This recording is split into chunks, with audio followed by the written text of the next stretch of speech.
hermanos a que participen del canal de la iglesia, el canal de YouTube que está allí alimentándose semana a semana con los mensajes que estamos llevando a cabo en la iglesia, para que entonces cada uno podamos repasar tal vez en casa, podamos recordar algunas cosas, podamos, como la vaquita, ¿no? Volvemos, nos sentamos con calma y otra vez masticamos lo que hemos estado aprendiendo aquí. Amén. Entonces, quería iniciar con esa invitación. Amén.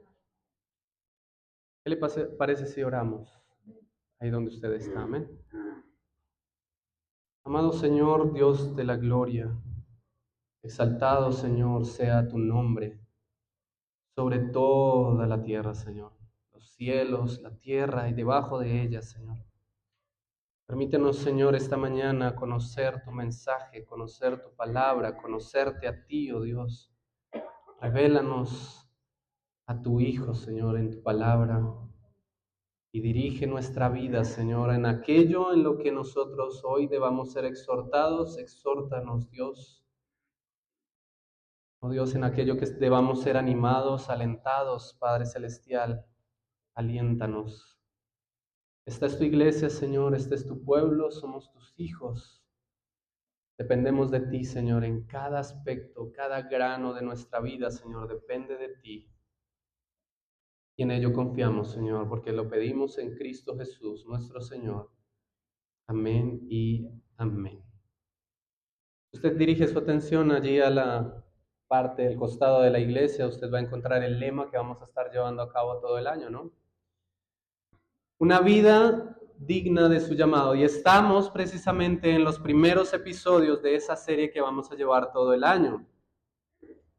Y ese lema, si usted lo detalla, usted se va a dar cuenta que ese lema nos presenta dos actores principales, los cuales se relacionan entre sí por medio de un mandato.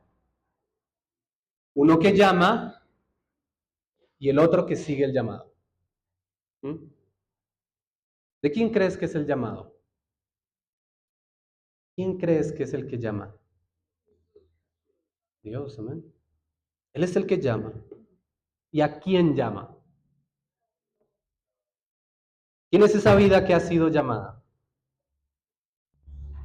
Dígalo con confianza, yo he sido llamado. ¿Ha sido llamado, mi hermano, usted? Dígalo con confianza, tú y yo hemos sido llamados. Entonces este lema nos presenta esa relación del que llama y a quién ha sido llamado. Ahora, ¿a qué hemos sido llamados? Yo le ruego que usted tome nota, ya sea escrita o nota mental, de esa pregunta. ¿A qué hemos sido llamados? Tome nota, téngala ahí, porque va a ser el hilo conductor de la reflexión de esta mañana. Y de hecho también va a ser la conclusión. Quiero tratar de dejar esa parte clara, porque en la dificultad que tenemos a veces para transmitir el mensaje se nos van entre las ramas las ideas y la conclusión, y al final sale la iglesia y no tengo claridad de qué fue lo que dijeron. Esa va a ser la conclusión, a qué hemos sido llamados. Y es que para vivir una vida digna de su llamado es necesario considerar lo que implica. ¿Sí? En Lucas capítulo 14, versículo 28, Jesús enseñó que nadie inicia un proyecto, nadie inicia un camino, nadie construye una torre sin primero calcular el costo de lo que eso implica. Y nadie se va a una guerra, ningún rey se va a una guerra sin considerar si puede o no ganar. Así también nosotros entonces debemos considerar y debemos saber que para seguir su llamado entonces debe haber un costo. Y debemos considerar, debemos entender cuáles son esas exigencias, cuáles son esos sacrificios a los cuales nos llama, y también conocer cuáles son las recompensas. Sería bueno considerarlo antes. No es una decisión a la ligera, sino que se debe tomar con plena conciencia. Entonces, recordando las primeras enseñanzas, sabemos que este llamado tiene un fundamento divino. Este llamado nos da un propósito y nos da un destino igualmente divino. Este llamado es el único que nos conduce a la vida eterna. No hay otro. Y este llamado no es otro que el Evangelio de Cristo Jesús. Ese es el llamado y ese es el objeto de estudio de toda la iglesia, en todas las pastorales, en todo el año. Ese Evangelio, glorioso Evangelio de Cristo Jesús. Y bueno, el día de hoy entonces daremos continuidad a un tema que nuestro hermano Pedro compartió el domingo pasado, donde se nos advirtió entonces sobre las falsas enseñanzas y entre ellas una herejía popular, una muy popular en nuestros tiempos, disfrazada de evangelio, que es muy peligrosa, conocida como el evangelio de la prosperidad. Esta enseñanza ha impactado nuestra cultura de una forma asombrosa, al punto de trascender los límites de la iglesia y se extendió a todo. No distingue entre creyentes o no creyentes, ni entre justos o injustos, le es irrelevante, el mensaje llega igual. Su mensaje se ha adoptado, se ha permeado en todos los aspectos de nuestra cultura, desde la política, desde los medios de comunicación, desde el mundo empresarial. Yo soy testigo de eso, lo veo cotidianamente en mi empresa. Cada vez que nos quieren dar una charla para mejorar las ventas, traen el Evangelio de la Prosperidad y tratan de motivarnos a todos. Este mensaje, que en palabras del pastor Paul Washer proviene del mismo infierno, cautivó el corazón del hombre y lo ancló y lo encadenó al mundo. Captó la atención de todos y lo ancló al mundo, a este mundo. Y con la mirada del hombre bien cautiva allí, engaña a muchos, predicando que el propósito principal, el llamado principal de Dios es ver al hombre bendecido y en victoria.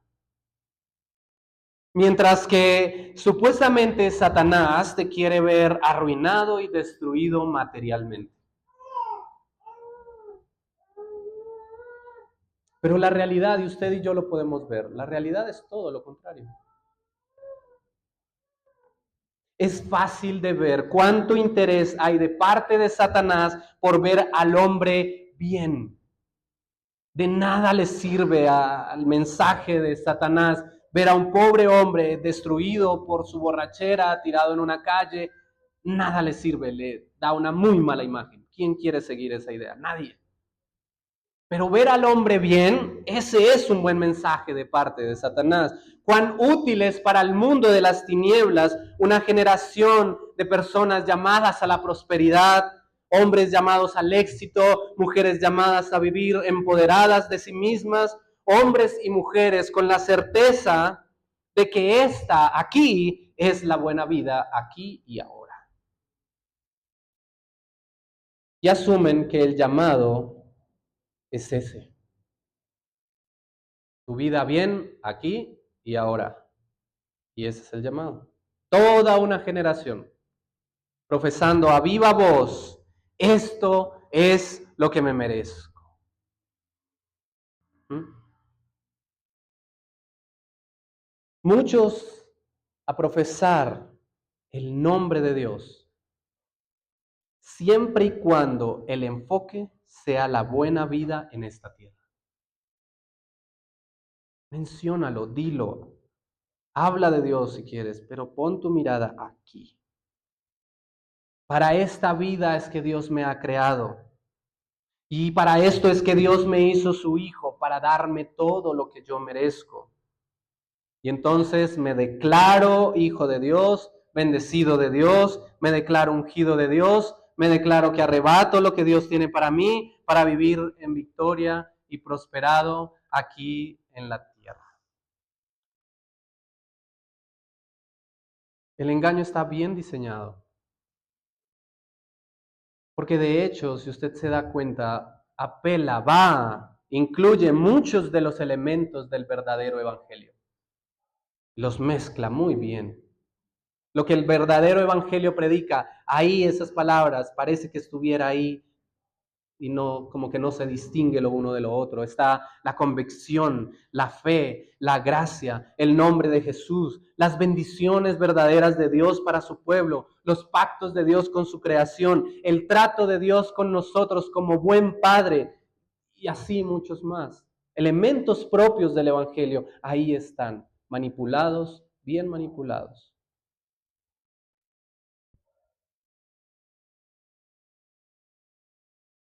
Nosotros lo hemos visto, yo estoy seguro que usted y yo lo hemos visto a diario en la cotidianidad.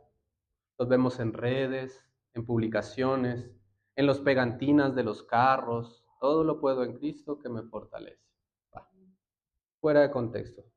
¿Mm? Dios cuida y prospera mi negocio. ¿Mm? Dios es mi copiloto. Nada me pasará. ¿Mm? Y así muchos. Y el llamado siempre es el mismo. Dios tiene algo especial para ti. Ven y vívelo. Cito al pastor Paul Washer que advierte sobre esta forma de predicación. Cuando a alguien se le predica esto, ¿qué es el Evangelio? Esto es el Evangelio. Cuando eso pasa, dice, cuando se le predica al hombre, Dios te ama y tiene un plan maravilloso para tu vida, él va a responder, genial. Yo también me amo y tengo un plan maravilloso para mi vida. Genial. Lo cual, dice el pastor, es una evangelización demoníaca. Entonces, si esta forma de predicar es errónea, surge una pregunta inmediata.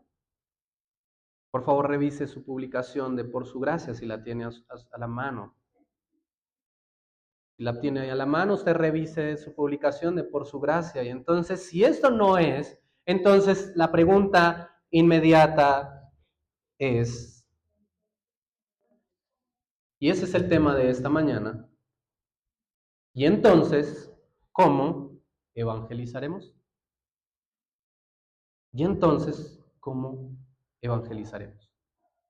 Respuesta, y la quiero también decir de forma directa para que quede ahí, para que no se haya ido entre las ramas la respuesta. Y entonces, ¿cómo evangelizaremos? Respuesta, como en un principio fue establecido.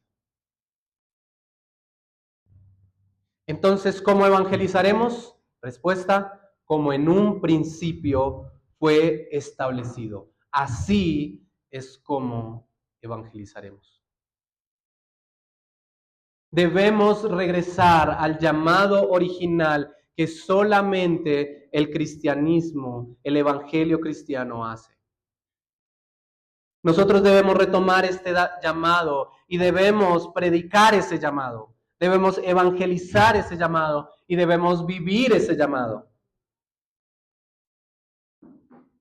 Así que esta mañana vamos a repasar. Vamos a repasar los diferentes elementos o tal vez algunos de esos elementos que componen el Evangelio. Pero vamos a prestar especial atención, vamos a poner un enfoque especial en uno de esos elementos, al cual vamos a llamar el elemento unificador. Quiere, anótelo también allí. Vamos a revisar entonces los elementos que componen el Evangelio, algunos de ellos, y vamos a prestar atención a un elemento que es el elemento unificador. Y para desarrollar el tema, quiero usar un recurso didáctico que espero que nos ayude a este ejercicio que de pronto es un ejercicio académico, para la comprensión y para la recordación. Pero antes de usarlo y antes de mostrarlo, quisiera advertirles algo y quiero ser muy directo con esto. Quiero advertirles que sí, las ilustraciones pueden ser útiles, ¿ok? El ilustrar un mensaje y usar ilustraciones, no aquí, en cualquier lado, puede ser útil, pero nunca debe reemplazar ni modificar la verdad del Evangelio que encontramos en la palabra de Dios. Somos personas, somos mortales tratando de interpretar o de ilustrar lo eterno y lo divino. Por supuesto, cualquier ilustración que se haga va a quedar muy corta para mostrar lo que realmente es. ¿Ok? Quiero advertir eso porque una de las preocupaciones que tenemos a veces cuando nosotros como estudiantes queremos hacer este tipo de cosas es caer en herejías al hacer una ilustración y dejamos por fuera una pieza que no iba ahí o no encajaba y decimos, ve, pero aquí me está diciendo como que el Evangelio dice lo contrario. Entonces, quiero dejar eso allí, claro, ¿vale? Así que cuando usemos ilustraciones, hagámoslo con cuidado, hagámoslo con temor de Dios, asegurando de que apunten a la verdad y no la distorsionen. Amén. Entonces, voy a tratar de usar entonces esta ilustración. Ustedes pueden ver entonces en su pantalla una imagen con dos creaciones, dos estructuras. Esto es propio del arte japonés de carpintería llamado sashimono. Así se conoce este arte. Donde el artista diseña estructuras con diferentes piezas que encajan perfectamente entre ellas. Y no solamente encajan, dependen unas de las otras. ¿Sí? Dependen entre ellas. ¿Mm? Y en especial dependen de un elemento unificador. En la parte derecha ustedes la ven, ¿cierto? Resalta esa pieza, ¿cierto? Perdón, en la de la mano izquierda. Discúlpenme la dislexia. ¿Mm? Y en la derecha, ustedes ven la estructura, parece sólida, ¿no? Pero le hace falta una pieza, le hace falta un elemento. ¿Mm? Estas obras maestras son reconocidas por su sostenibilidad, por su firmeza, por la solidez con la que quedan estas estructuras y duran cientos de años. ¿Mm? Siempre que estén completas. Se mantienen sólidas siempre que estén completas. Entonces, la ilustración es esta. Quiero ilustrar que el Evangelio se compone de diferentes elementos que deben permanecer juntos y deben permanecer en armonía. Y en medio estará un elemento conector, unificador, un elemento definitivo, que le da plenitud a la estructura, la completa. Y entonces vamos a embarcarnos en ese análisis. ¿Mm? Para hacerlo, yo le quiero pedir un favor, revise a su hermano que está al lado, vea si está bien sentado y asegúrelo, porque la cosa se va a poner un poquito turbulenta y agitada. Entonces, mi hermano, no se vaya a caer, no se vaya a quedar, no se vaya a quedar, mi hermano. Revíselo, pellizquelo un poquito. ¿Mm? Iglesia, he aquí el Evangelio del Señor. El Evangelio del Señor inicia en la persona de Dios. Y entre todas las cosas que podemos decir de Dios, vamos a recalcar que Dios es santo. La Biblia es enfática en ello desde el principio. Dios es uno y Dios es santo. El versículo 11 del capítulo 15 de Éxodo dice, ¿quién como tú, oh Jehová, entre los dioses? ¿Quién como tú, magnífico en santidad, terrible en maravillosas hazañas, hacedor de prodigios? ¿Quién como tú, magnífico en santidad? El Salmo 99 nos dice, exaltad a Jehová nuestro Dios y postraos ante su monte, ante su santo monte, porque Jehová nuestro Dios es santo.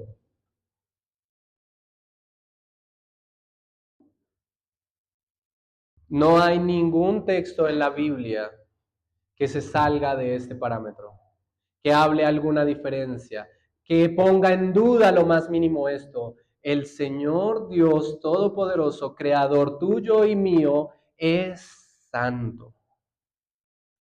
Una de las visiones más asombrosas que nos muestra la Biblia está en el libro de Isaías. El profeta Isaías contempló en un momento unos seres majestuosos.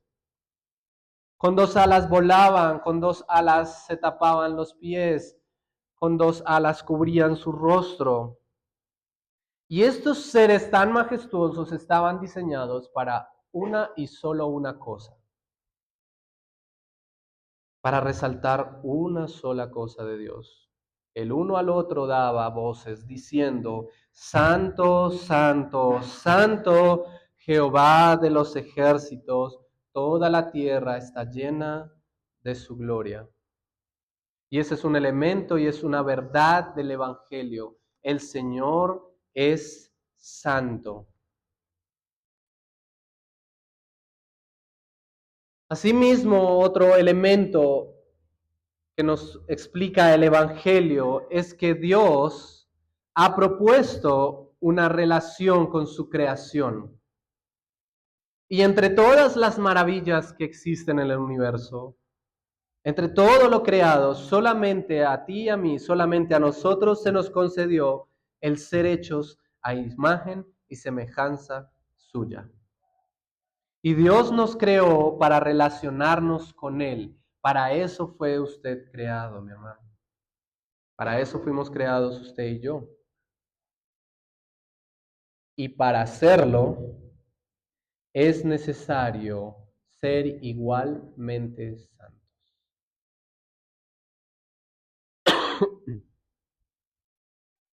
Y es que hay un tema, mis hermanos.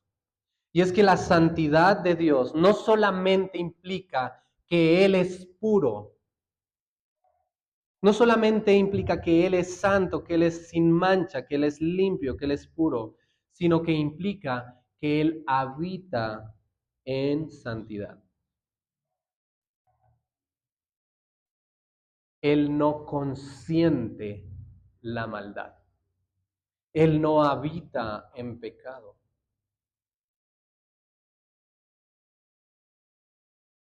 Habacuc capítulo 1, versículo 13 dice, muy limpio eres tú de ojos, oh Señor, como para ver el mal, ni puedes siquiera ver la iniquidad.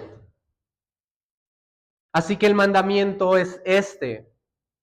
El mandamiento para ti y para mí es este. En Levíticos capítulo 11 se nos dice, porque yo soy Jehová vuestro Dios. Vosotros, por tanto, os santificaréis y seréis santo porque yo soy santo.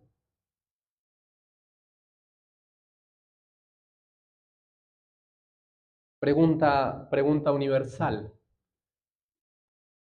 ¿Hay uno entre nosotros que sea santo?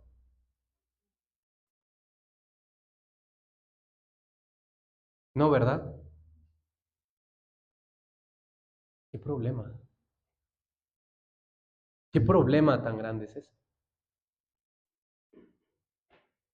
Aquí hay un problema serio, más importante que cualquier otra cosa en este mundo.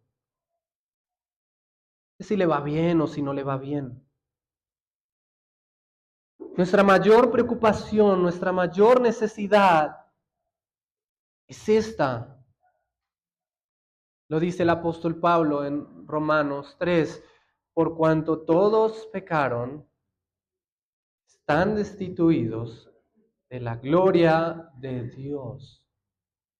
Porque Dios no consiente el pecado. Iglesia, ¿nos preocupa eso? ¿Nos preocupa estas cosas? ¿Esta verdad nos preocupa?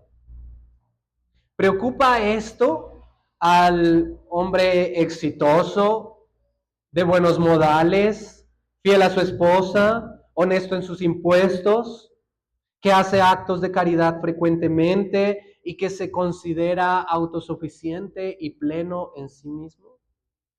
¿Preocupa esto? Difícil.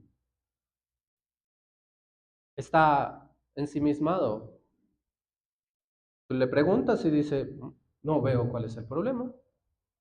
Revisa mi historial, revisa mis antecedentes penales, revisa mi vida. ¿Quieres vivir conmigo? Hazlo. Te darás cuenta de cuán bueno soy. Con mi esposa, con mis hijos, en mi trabajo, en cada cosa.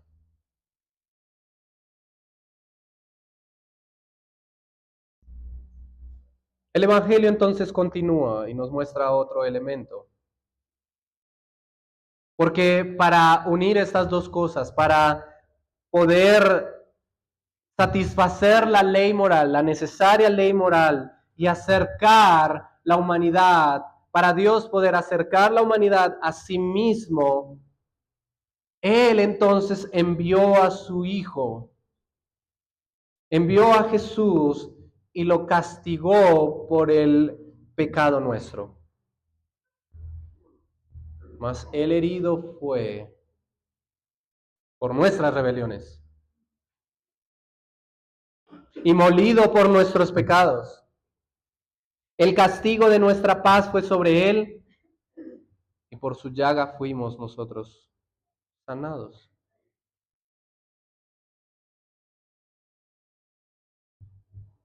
Romanos 8 nos dice, mas Dios muestra su amor para con nosotros, en que aún siendo pecadores, Cristo murió por nosotros. Al que no conoció, en 2 Corintios, a la iglesia les dice, al que no conoció pecado, por nosotros lo hizo pecado, para que nosotros fuésemos hechos justicia de Dios en él.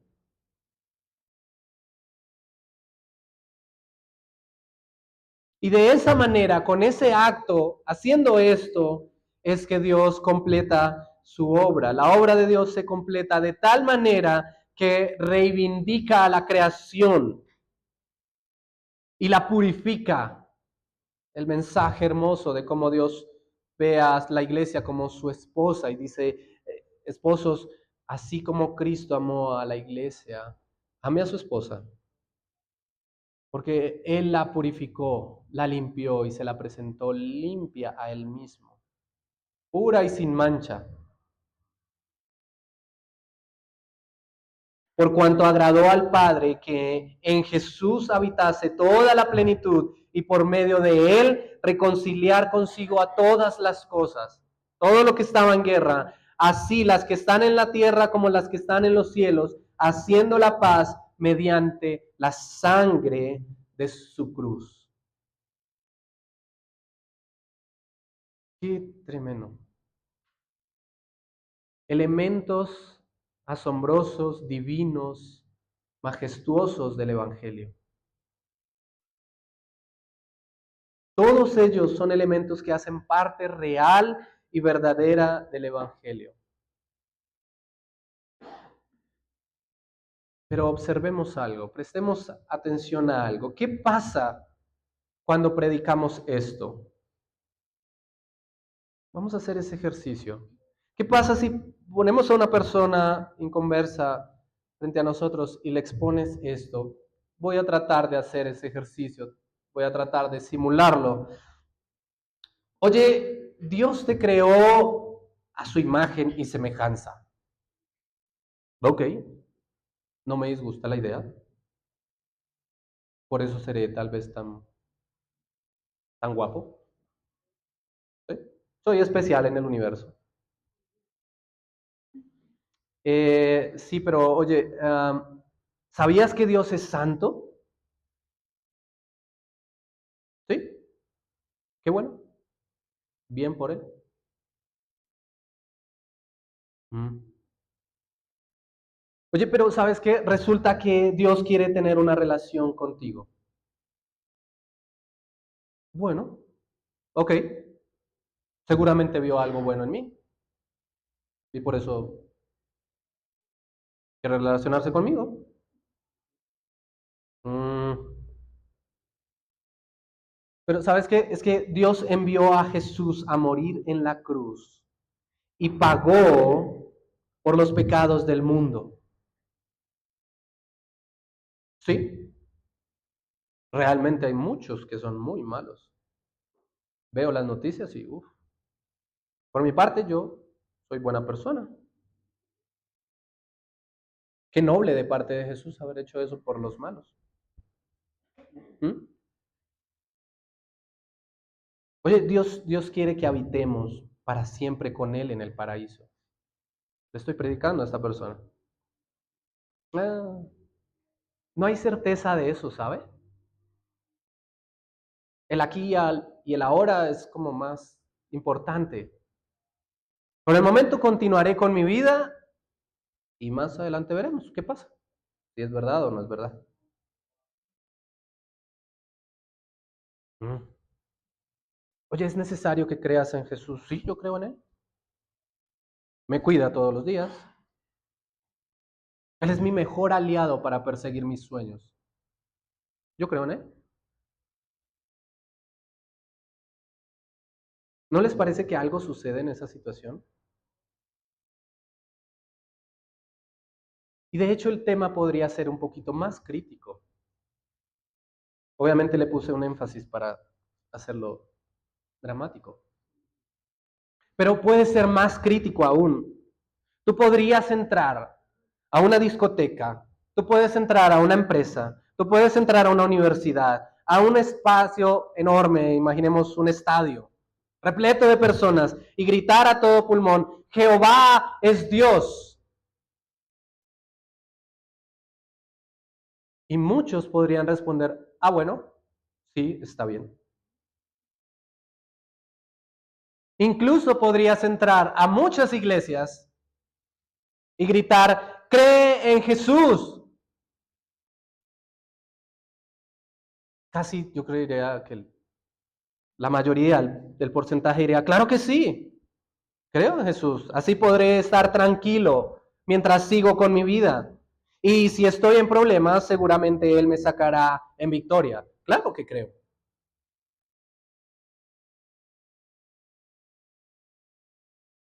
¿Sabes una cosa, iglesia? Eso mismo pasaba, eso mismo sucedía en los tiempos de Jesús. Cuando Él caminó en la tierra, muchos le seguían, multitudes iban tras de Él. Usted recuerda esa escena majestuosa. Incluso Él entró a Jerusalén montado en un pollino y miles le adoraban. Miles le veneraban. Y todos creían. Hasta que Jesús mismo, hasta que el Evangelio les confrontaba con algo en particular, demostrando que en realidad no creían. Ese es el elemento unificador del Evangelio. Ese es el sashimono del Evangelio, la pieza unificadora. ¿Recuerdan la pregunta que les pedí al inicio que guardaran en su memoria? ¿La guardaron? ¿Sí? ¿No se les perdió? Así es. ¿A qué hemos sido llamados? Y esa es la pieza unificadora, esa es la pieza clave.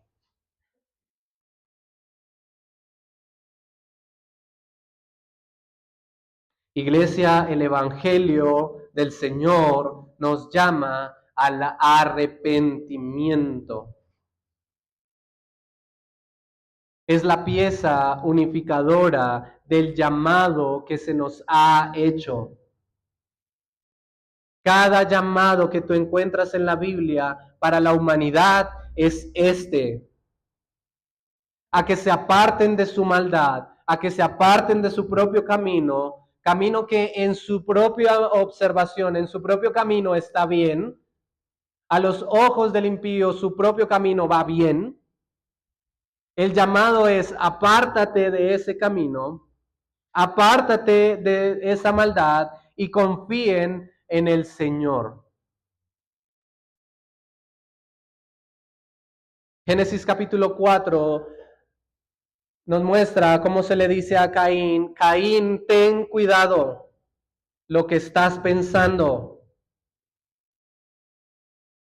Si haces el bien, serás aceptado.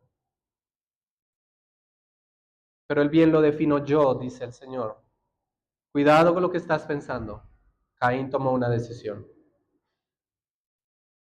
En Éxodo se nos muestra a Israel y a él se le dice, si obedecen, serán mi pueblo especial.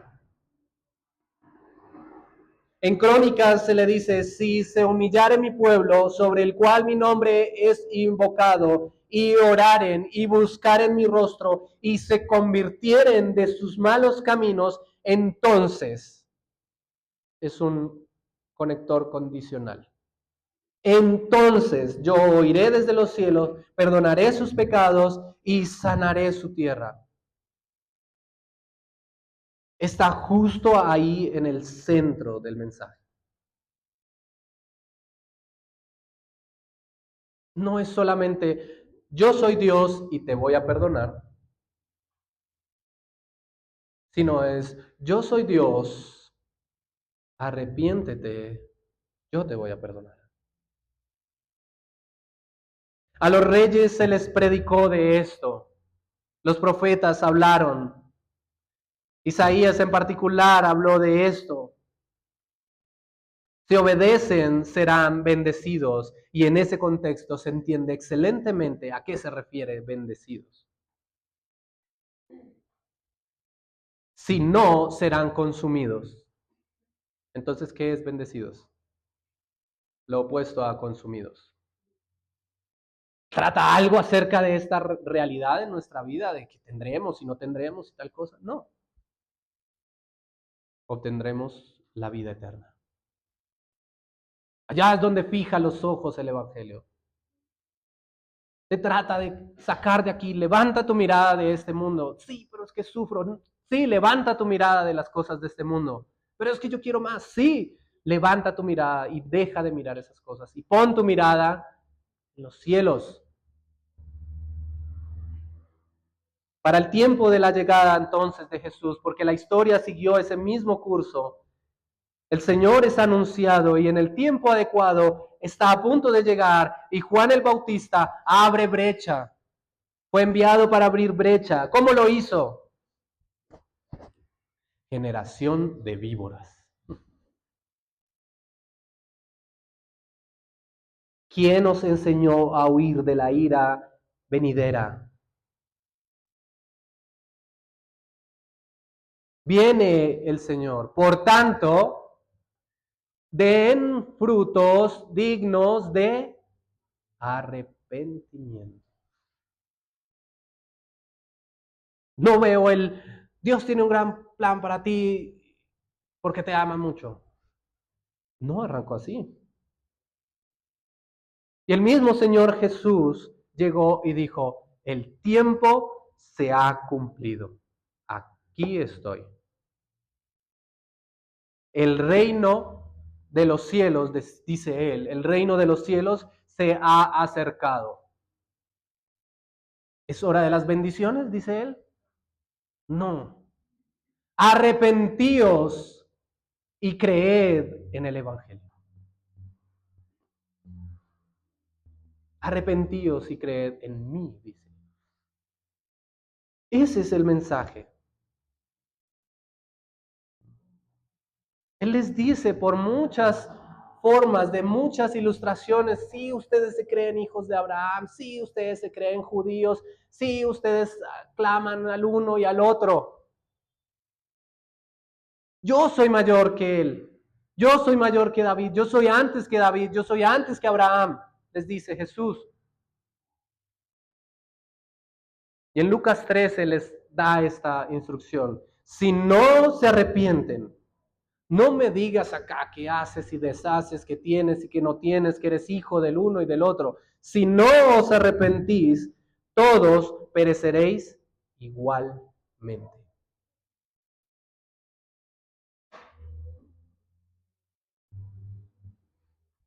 Caramba.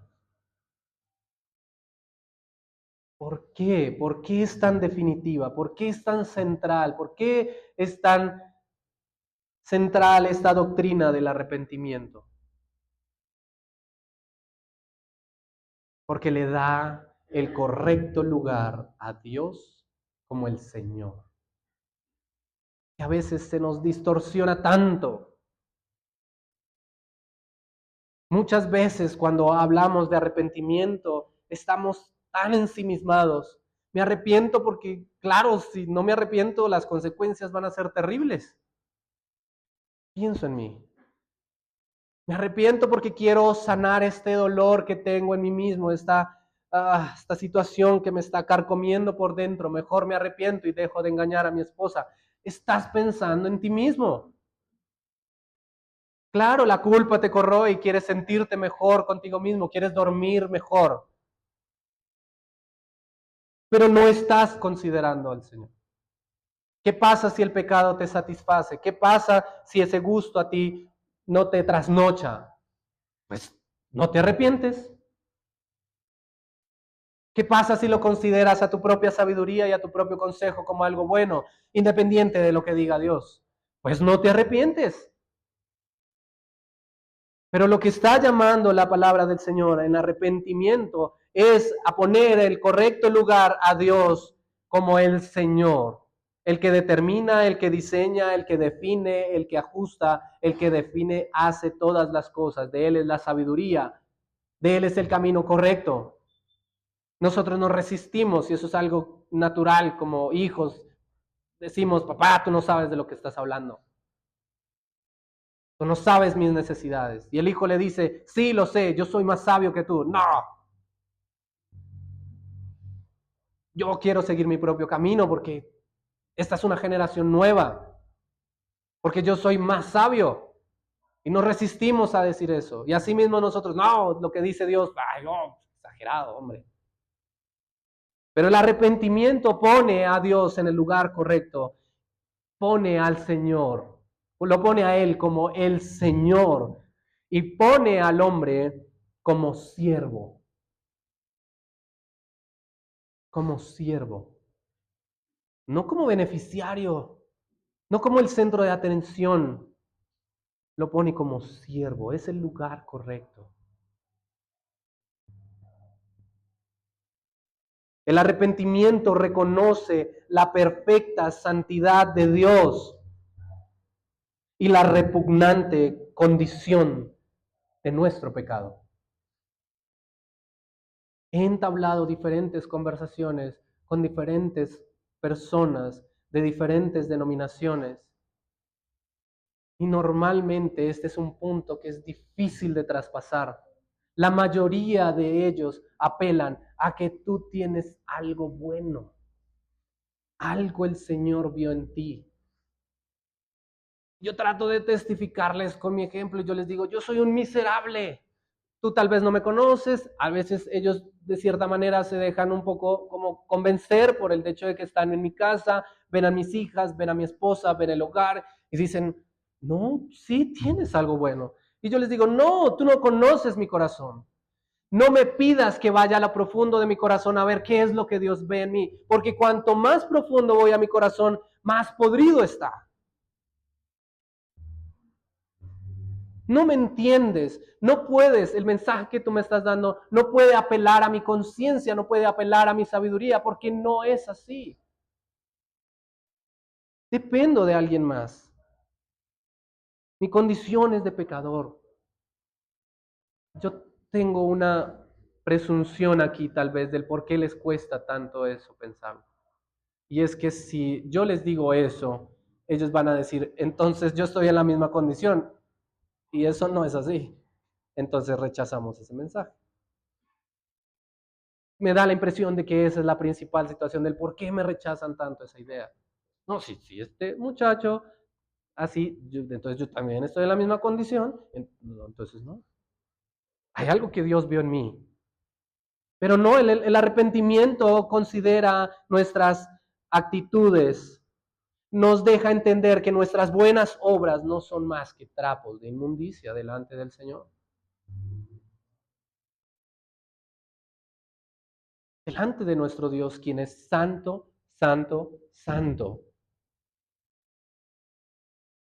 El llamado en nuestra evangelización debe ser a enfatizar entonces el arrepentimiento. No solamente a saber que Dios es santo, no solamente a aceptar que Cristo murió, no solo a sentir con la cabeza y decir, creo en Jesús. No solamente a obrar, entre comillas, maravillas y sanidades y prodigios y milagros y bendiciones. Nada, y el mensaje está claro. Muchos de estos llegaron con esas credenciales delante del Señor. Señor, pero en tu nombre, y en tu nombre tal cosa. Hicimos esto y en lo otro. ¿Quiénes son ustedes? Fuera de mi presencia, les dijo. Esto es aterrador. Debemos considerar estas cosas. No es lo que hagamos en la iglesia, sino un verdadero arrepentimiento. He escuchado muchos grandes hombres del Señor, predicadores que llevan 40, 50 años predicando el Evangelio, han ido a unas cosas que uno no se imagina, han vivido unas cosas por defender el Evangelio del Señor, han sido martirizados y han sido mutilados y en infinidad de cosas. Y ellos se paran frente al altar, predican al público y dicen, la misma razón por la que tú vas a ser salvo es la misma razón por la que yo voy a ser salvo. La misma razón por la que yo voy a llegar a la plenitud y a la divinidad de nuestro Dios es la misma por la que tú. Así lleves 10 minutos de convertido y yo llevo 40 años predicando el Evangelio a nivel mundial. ¿Es por eso? No. Es porque tú reconoces al Señor, te arrepientes. Y es porque yo reconozco al Señor y me arrepiento. No es ninguna otra cosa. Ninguna otra cosa. El llamado real del Evangelio es a un giro total de nuestra vida. Cuando Jesús caminó en la tierra, multitudes le seguían. Miles lo aclamaron. Pero cuando les confrontó con el arrepentimiento, pero este mensaje es muy duro. ¿Quién lo puede seguir? Y se apartaron. Porque en efecto, creer sin arrepentimiento no es creer verdaderamente. El falso evangelio predica que Jesús camina a mi lado, camina a nuestro lado, mientras tú y yo continuamos nuestro propio camino.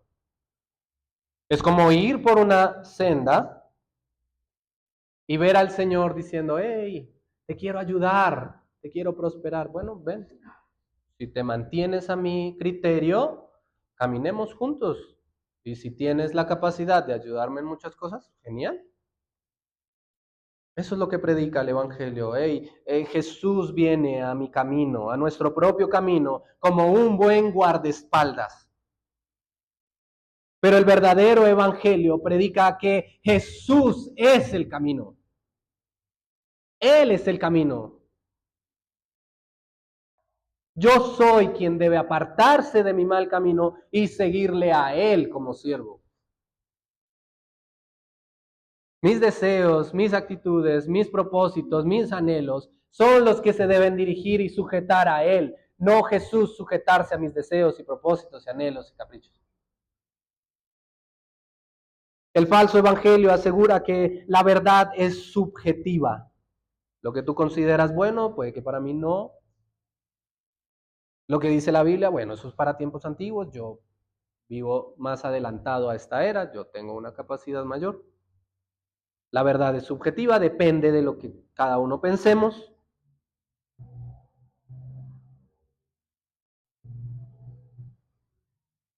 Entonces no me debo preocupar por la ley. El verdadero evangelio predica que Jesús es la verdad. Él es el camino. Él es la verdad. Por tanto, a Él debo creer y obedecer. Al joven rico le pasó. Él quiso definir su propio estándar, medianamente matizado con lo que la palabra del Señor dice. He cumplido los mandamientos. Y el Señor le da esa muestra de superioridad. Ok, pero no es así. Mi estándar es este. ¿Qué le pasó? Se entristeció, se apartó. Él consideró su propio camino como el camino que debía seguir. Ven, oye. Jesús le dijo, no, yo soy el camino y yo soy la verdad.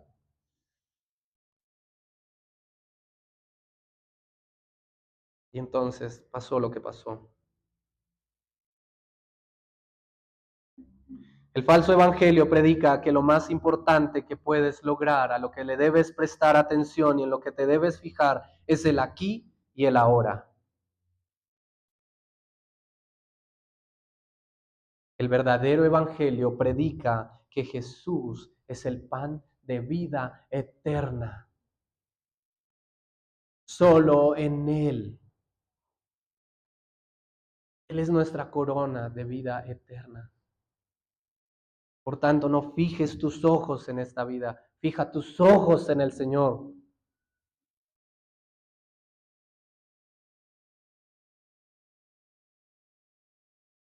Y aquí llego a un punto bien importante, que tal vez va a ser un comentario corto, pero por lo complejo que es, como les decía, el entender estas cosas y el absorberlas todas es muy complejo, nos tomará la vida entera y la eternidad comprender el Evangelio.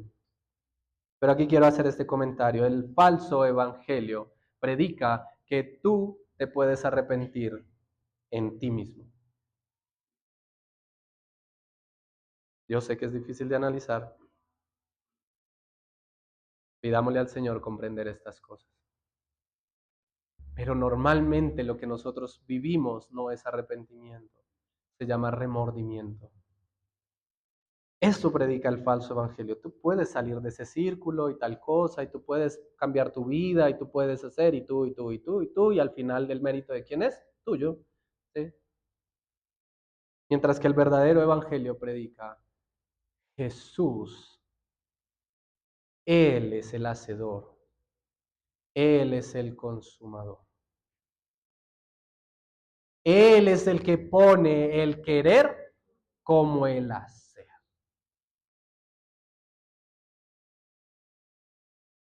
Aún así, el llamado tuyo es creer en el Señor y arrepentirte.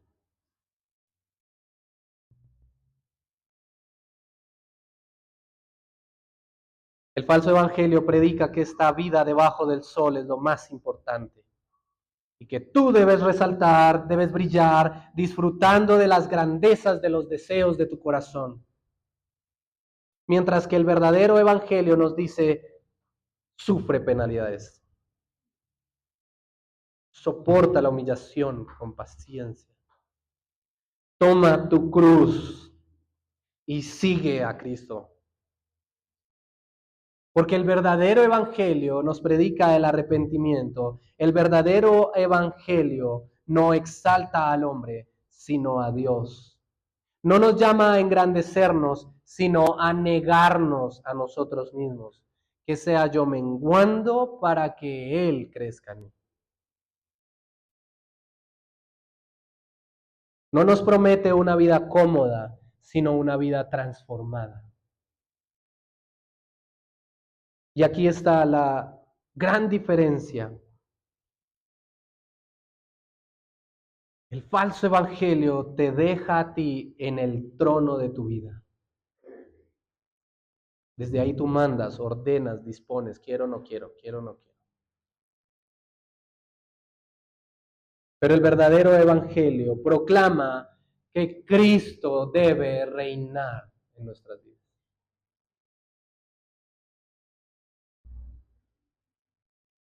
Iglesia, pero Dios, habiendo pasado por alto los tiempos de esta ignorancia, ahora manda a todos los hombres en todo lugar que se arrepientan. Si tú hoy estás aquí sin Cristo, si tú hoy todavía te esfuerzas en mantener tu propia ley, tus propias ideas, convicciones y deseos, por favor, arrepiéntete, baja tus brazos, deja de insistir en esa idea y humíllate delante del Señor. Humillémonos delante del Señor para obtener socorro, auxilio. Si tú estás con esa idea hoy de grandeza en ti mismo por ser cristiano y llevar X cantidad de años en tu vida, haciendo ciertas cosas y mejorando ciertos aspectos de tu vida y sientes esa satisfacción en ti mismo, por favor, arrepiéntete y humíllate bajo la mano del Señor. Si tú hoy todavía consideras que esto es una vil sujeción tirana de un ser superior que me quiere simplemente someter y no me quiere dejar divertirme, joven, adolescente, que tal vez nos expresamos más en esto, pero esa idea de un villano tirano que me sujeta a una voluntad dañina, por favor, arrepiéntete y considera la realidad de tu vida. La realidad de nuestra vida es que lejos de servir al Señor, entonces estamos siendo humillados, sujetos, esclavos, miserablemente, aunque no lo veas tal vez, pero esclavos miserablemente al pecado. En Cristo está la verdadera libertad. Lo que vivimos en nuestras propias pasiones y deseos no es libertad, de la que tanto se proclama afuera y se dice que tú eres dueño de tu propio cuerpo y de tus ideas y todo el asunto. Esa es la esclavitud. ¿Y sabes cuál es la paga de ese pecado? La muerte. Pero en Cristo, en ser siervos de Él, en tomar su cruz y seguirle y servirle por amor, arrepintiéndonos, viviendo una vida de arrepentimiento diaria, nos conduce a la vida eterna para exaltar y glorificar de todo corazón a nuestro Dios.